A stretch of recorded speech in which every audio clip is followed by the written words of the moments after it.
আসসালামু আলাইকুম। সম্মানিত সকল ছাত্র ছাত্রীদের অভিভাবকদের উদ্দেশ্যে আমি আজকে কিছু কথা বলতে চাই।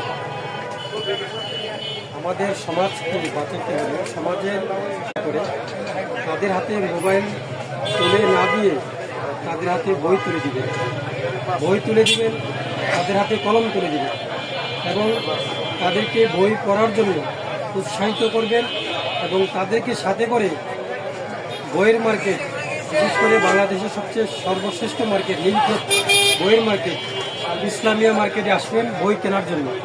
অসংখ্য একাডেমিক বই পাওয়া যায়, গল্পের বই পাওয়া যায়, হিস্টোরি বই পাওয়া যায়, সব ধরনের বই এখানে পাওয়া যায়।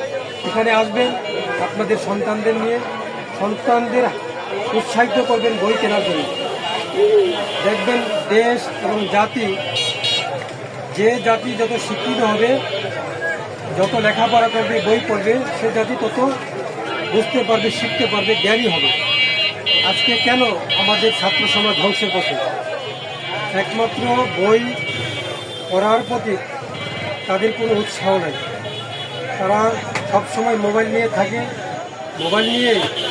মোবাইল দেখতে দেখতে তাদের চোখগুলোকে একেবারে শেষ করে দিচ্ছে। তাই আমি সবাইকে অনুরোধ করব, আপনার সন্তানকে বই কেনার জন্য উৎসাহিত করুন এবং তাদেরকে তাদের জন্মদিনে বই উপহার দিন এবং সবসময় প্রতিটা অনুষ্ঠানে তাদেরকে বই উপহার দিন।